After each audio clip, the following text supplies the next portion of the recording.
आज की बड़ी खबर राजस्थान के किसान भाइयों के लिए है, क्योंकि गवार के भाव में तेजी दिखाई दे रही है। यह तेजी कितनी टिकाऊ है, गवार के भाव कहां तक पहुंच सकते हैं और किसान भाइयों को गवार बेचना चाहिए या रोकना चाहिए, सभी विषयों पर चर्चा करेंगे। लेकिन उससे पहले देखिए, हाल ही में मंडियों से जो रिपोर्ट सामने आई है उसके अनुसार गवार की आवक में कमी देखने को मिल रही है। वहीं दूसरी तरफ गवार गम इंडस्ट्री और निर्यात की मांग लगातार बनी हुई है। यही कारण है राजस्थान की प्रमुख अनाज मंडियां जैसे श्रीगंगानगर, हनुमानगढ़, नागौर और बीकानेर, इन जगहों पर गवार के भाव में धीरे धीरे तेजी दर्ज की जा रही है। और किसानों की तरफ से माल की बिकवाली भी अभी सीमित है, क्योंकि ज्यादातर किसान और बेहतर भावों का इंतजार कर रहे हैं। अब देखिए, हाल ही में कई अनाज मंडियों में गवार 6,000 रुपए से ऊपर भी बिका। हालांकि गवार का भाव मंडियों और गुणवत्ता के अनुसार बदलता रहता है। अब देखिए, सभी मंडियों का औसत निकाले तो औसतन भाव 5100 रुपए के आसपास है। हालांकि यह सच्चाई है, फिलहाल गवार के भाव में तेजी का माहौल है। और तेजी क्यों बन रही है, इसके पीछे कारण है मंडी में एक तो आवक कम है, दूसरी गवार की मांग बनी हुई है, और तीसरा बड़ा कारण यह है बड़े व्यापारी और प्रोसेसर लोअर लेवल पर खरीदारी कर चुके हैं। और कई किसान भाई अभी भी माल रोक कर बैठे हैं, क्योंकि उनको लग रहा है कि भाव और बेहतर होंगे।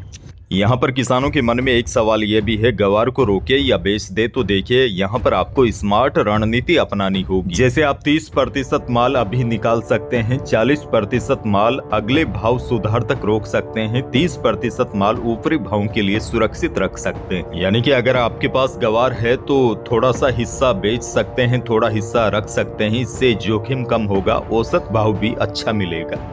क्योंकि देखिए, गवार का बाजार अभी किसानों के पक्ष में झुकता दिख रहा है, लेकिन लालच नहीं, समझदारी से फैसला ले। और देखिए, अंत में बड़ी जानकारी दे दूं, किसानों को मंडी की चाल देखनी चाहिए, अफवाहों पर ध्यान नहीं देना चाहिए। मंडी में आवक बढ़ रही है या घट रही है, व्यापारी खरीद रहे हैं या रुक रहे हैं। और किसानों को ध्यान में यह भी रखना है, पूरा माल एक साथ न बेचे और न ही पूरा माल अपने पास रोके। 25 से 30% माल आप अभी बेच सकते हैं, ताकि गिरावट आए तो नुकसान कम होगा और तेजी बनी रहे तो भी पूरा फायदा मिलेगा।